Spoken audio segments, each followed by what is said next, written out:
This is United Network News with Sunny Galt, Calen, Kimberly Gogan, and our field messengers from around the world. Here's today's real news.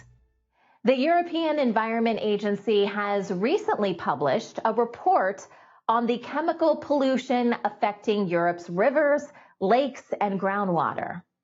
Despite the European Union or EU's efforts to address these pollutants, more than 70% of surface waters and a quarter of groundwater sites still fail to meet clean water standards. The report highlights alarming levels of mercury, pesticides, and PFAS, also known as forever chemicals. The core issue appears to be outdated EU water safety regulations, particularly the EU Water Framework Directive, a guide to protect all bodies of water. Although the European Commission aims to include harmful substances like pharmaceuticals on the list of pollutants, progress has stalled due to delays in the EU Parliament. Here in Copenhagen, we can actually swim in the harbour in the summer because the quality's been improved. Elsewhere in Europe, the quality of water is not so good. We've got real problems facing us. Unfortunately, the most impactful activity that's affecting our waters is agriculture, from the intensive use of nutrients and pesticides to the overuse of water. Our waters continue to be impacted by chemicals. The air and the land. Chemicals like mercury, brominated flame retardants are bad for us as people, but they're also really bad in water. That's why it's really important that we continue to work to push down on levels of pollution. It's really important that we continue to work on improving the health of our waters, both above ground but also below it, because groundwater is where we get most of our drinking water. Nature-based solutions like restoring wetlands and floodplains help nature return, and they can help mitigate floods and droughts. PFAS are common and problematic, known for their resistance to water and grease. They are found in a wide range of products, including non-stick cookware, clothing, and cosmetics. There are about 10,000 types of PFAS, and they are notorious for not breaking down easily in the environment. Exposure to certain PFAS have been linked to serious health risks, such as various cancers, developmental issues, and immune system disruptions. In the EU, PFA levels in water have exceeded safety limits, prompting the European Environment Agency to label them a major threat to Europe's water quality.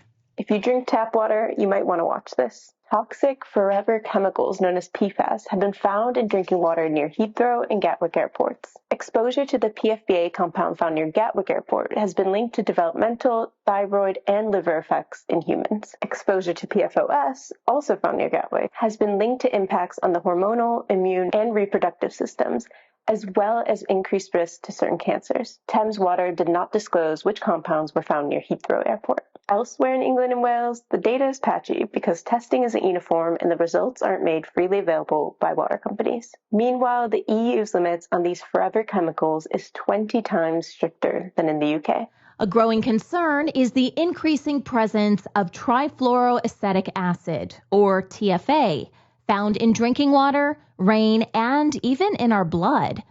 TFA also belongs to the forever chemicals family and takes thousands of years to decompose. Experts are concerned about its impact on fertility and child development. While some countries like Denmark and Germany have set limits for TFA in drinking water, the UK has not. Although the Health and Safety Executive in the UK recognizes TFA as potentially developmentally toxic, current regulations do not require testing for it in drinking water.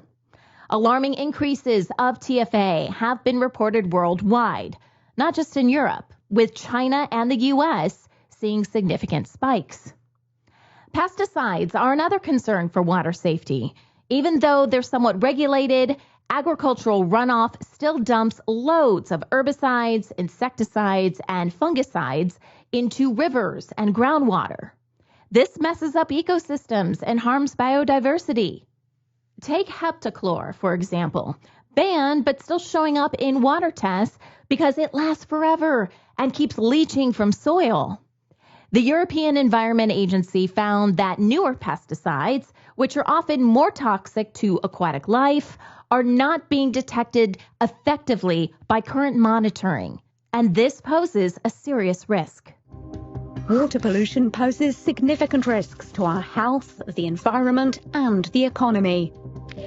28% of Europe's groundwater is polluted, and this is where most of our drinking water comes from. It costs drinking water utility companies billions of euros to remove the nitrates and pesticides coming mainly from agriculture. Pollution also comes from urban environments, plastic, sewage and cooling water from power plants.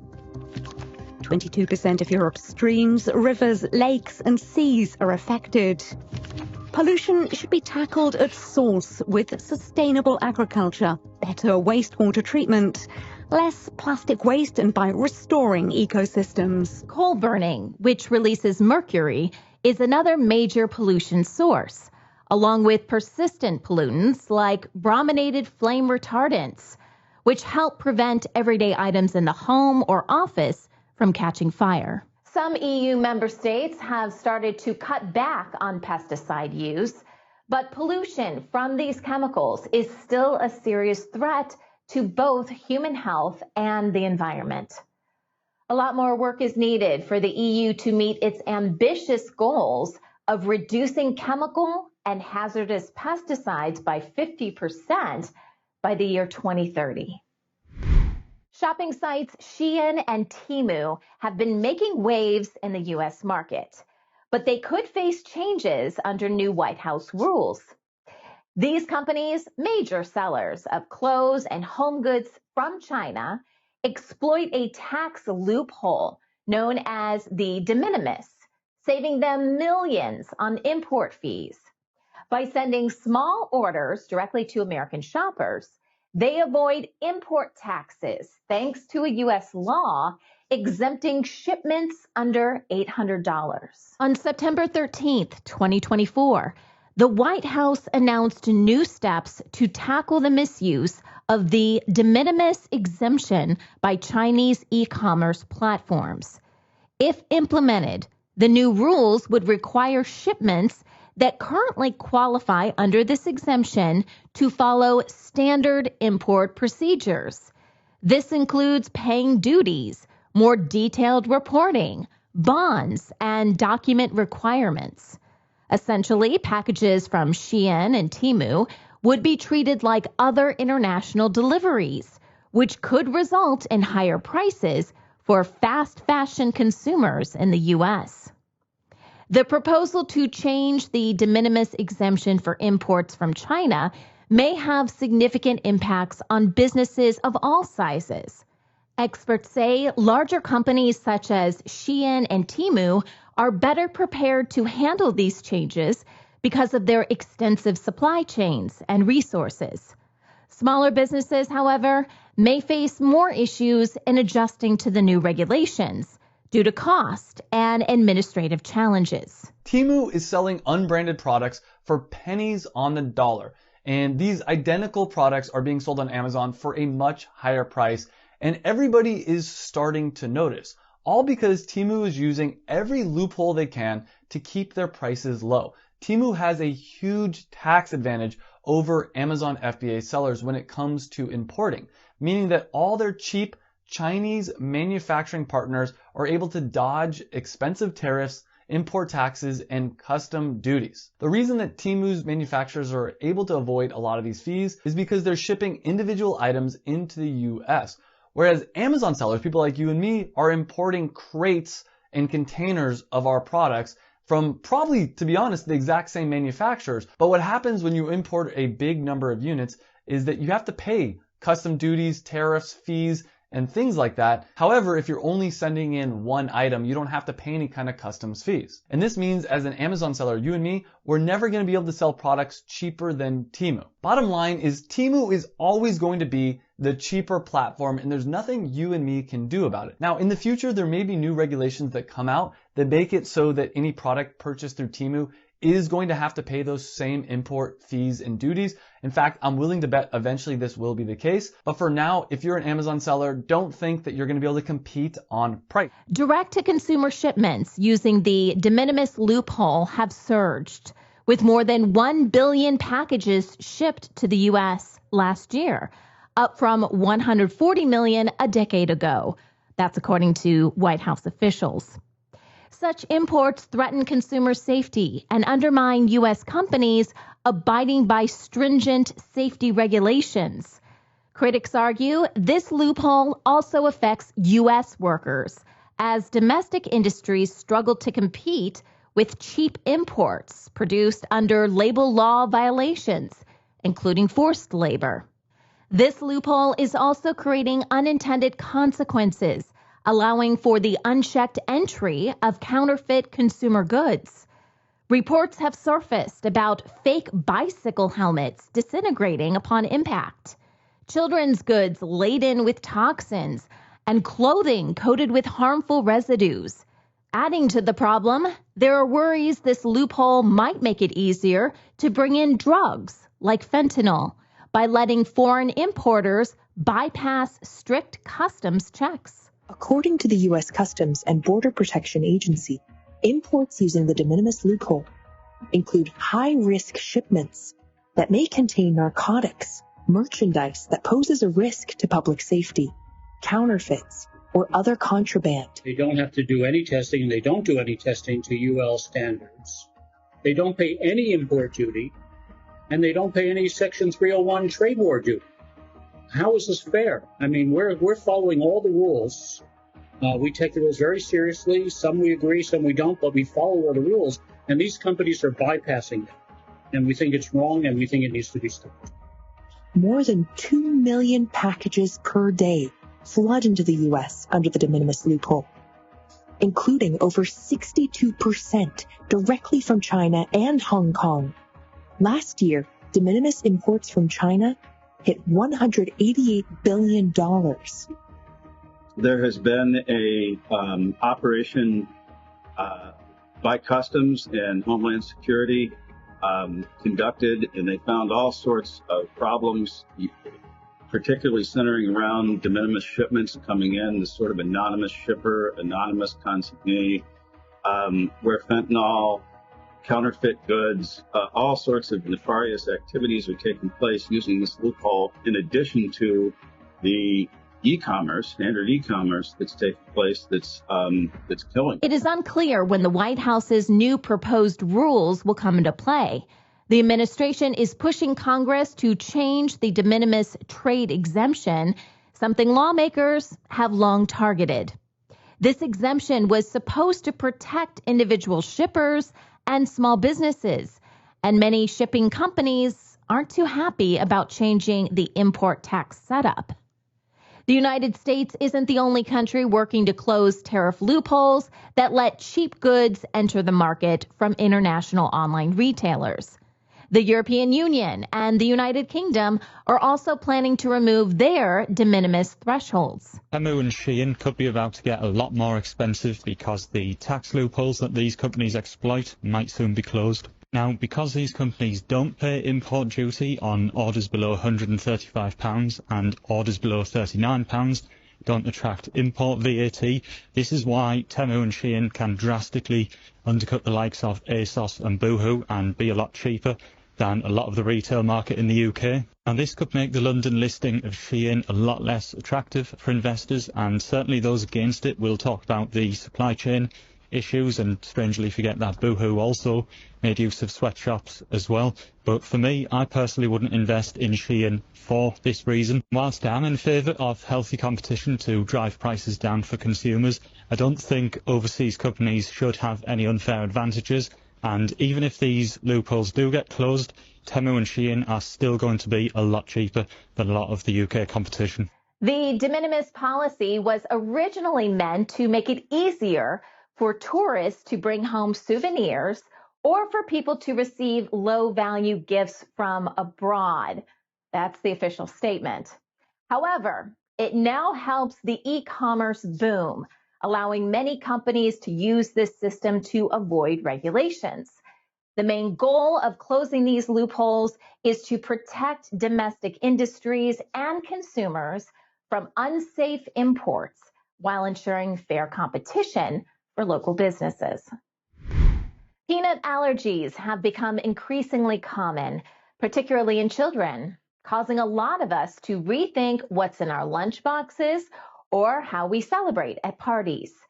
This allergy doesn't just cause a mild inconvenience. For some, even a tiny trace of peanuts can lead to severe reactions. Peanut allergies happen when the immune system wrongly sees peanut proteins as harmful, causing an allergic reaction.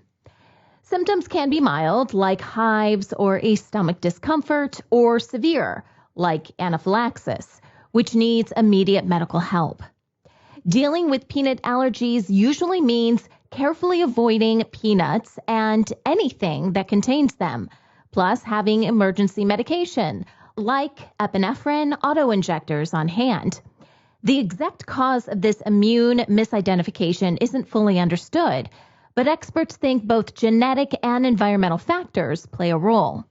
Peanut allergies have a lot of people wondering where they came from and why they've become more common in recent decades. We have this modern-day peanut allergy epidemic in the United States. It's by and large a man-made epidemic. Peanut allergies existed in the past, but they were rare and mild. But in the year 2000, the American Academy of Pediatrics decided to tell parents to avoid all peanut butter and peanut products for kids 0 through 3 years of age, with the thought that peanut avoidance would reduce future peanut allergies. They got it perfectly backwards. I tracked down some of these people that made the recommendation, and their answers were pathetic. They told me things like, well, we had to tell parents something. We had to tell them to do something. I said, no, you don't. They ignored a basic principle in immunology known as immune oral tolerance. When you're around something the first couple years of life, your immune system recognizes it and is less likely to react. Peanut allergy rates started to go up right in front of their eyes in the first few years. And you know what their response was? We have anti-science parents out there. We've got to double down and get more compliance. We need it. They were the anti-science people.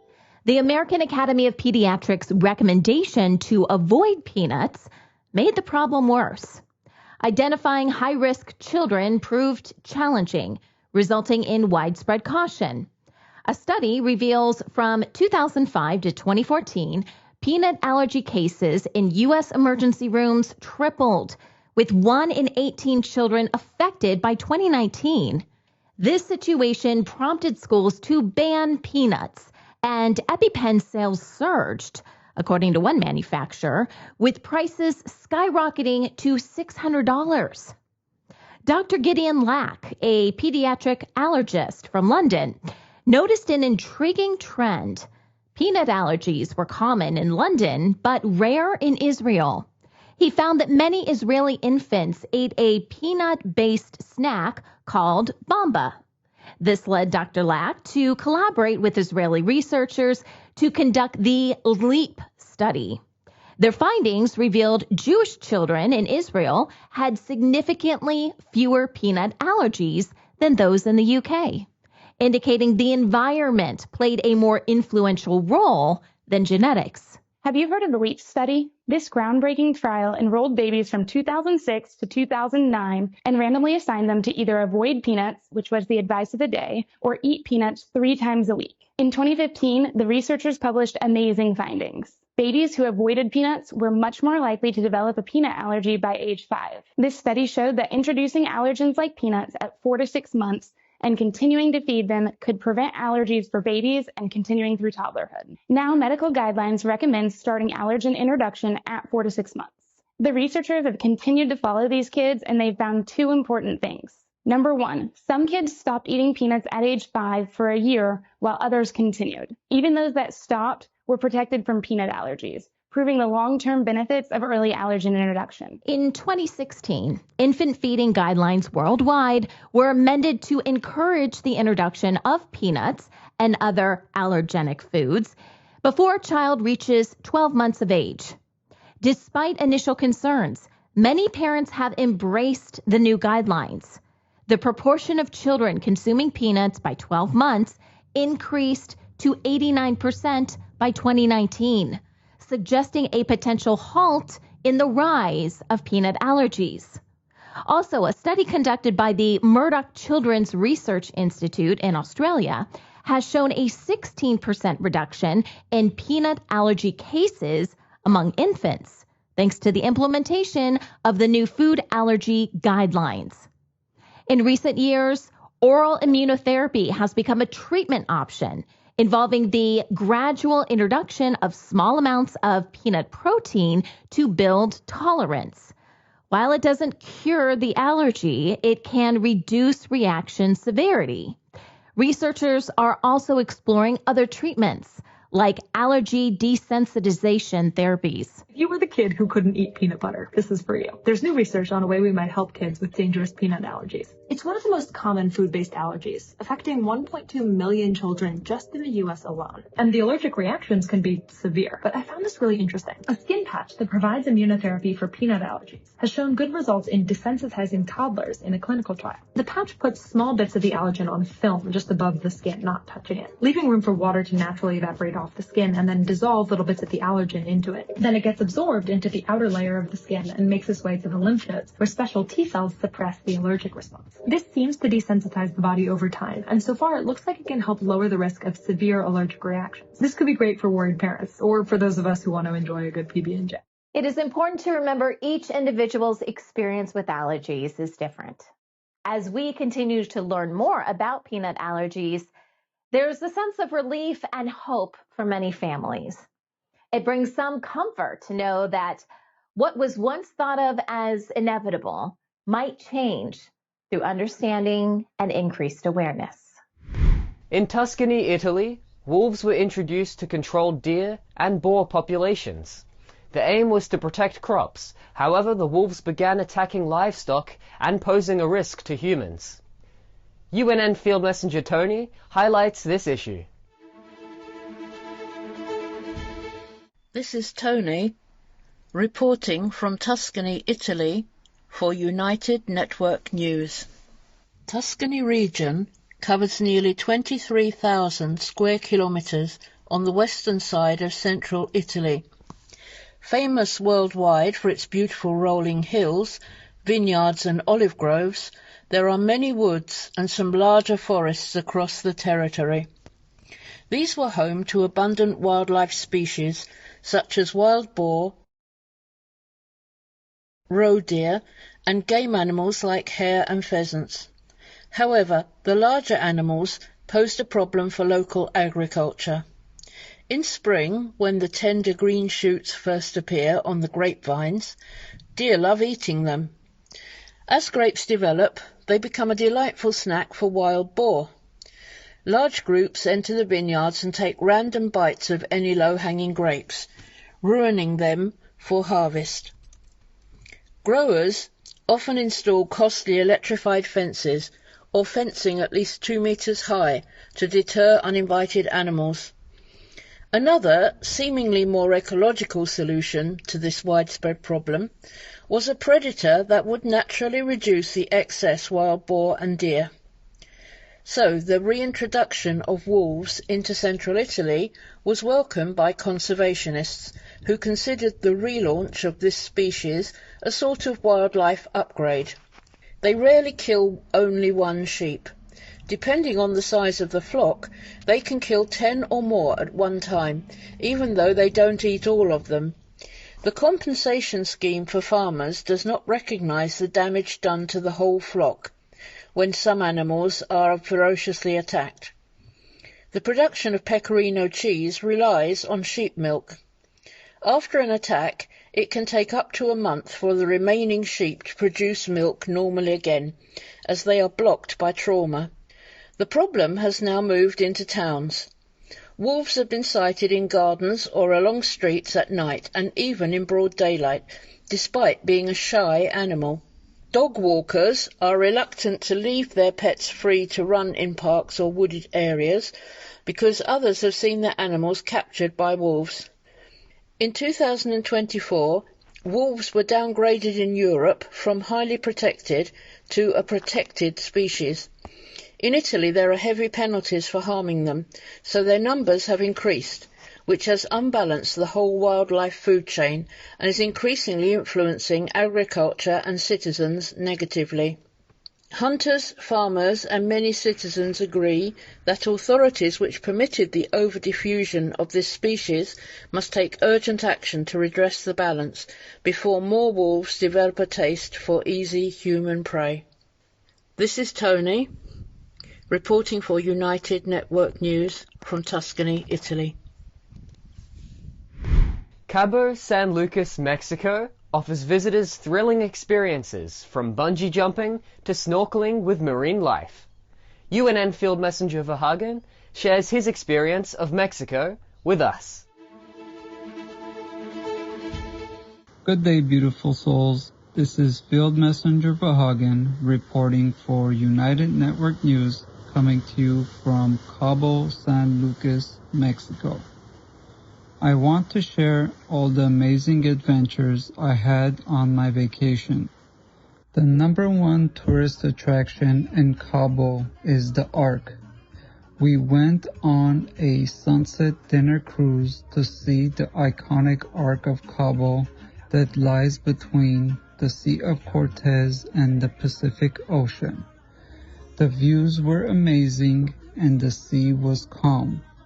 We enjoyed the food and partying with the crew.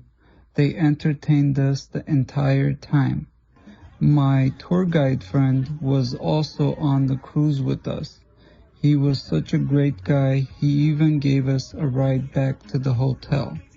We went snorkeling for the first time. I couldn't believe how warm the water was. It was a special treat to encounter Tango the dolphin. He was the largest and oldest dolphin at the exhibit. I guessed his age correctly. I guessed 40 and he's 39, so I got to see him first. I was in awe of how gentle and loving his energy was. I was honored to be in his presence. The highlight of my vacation in Cabo was the day spent at the adventure park. The horses were so beautiful. My horse even stopped to eat some leaves off a tree. Riding a camel made me feel very tall. I could feel how soft the soles of the feet were with each step. I learned how to ride an ATV, which means an all-terrain vehicle. I was having a blast. Even my mom enjoyed it.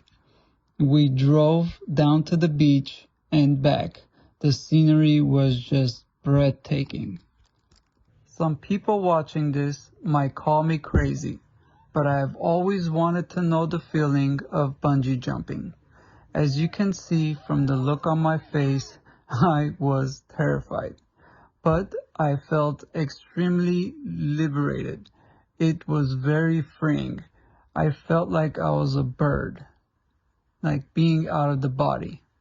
Now I know why some people are adrenal junkies. I had an amazing adventure-filled vacation in Cabo. I highly recommend everyone to push your limits and live life to its maximum. I trust that you have enjoyed watching. See you next time. Vietnam is participating in an international enduro event in Malaysia called Rimba Raid. UNN Field Messenger Kelvin takes us to meet the organizer of the Vietnamese team. A team of Vietnamese motorcyclists become the first to compete in an event outside the country in Malaysia.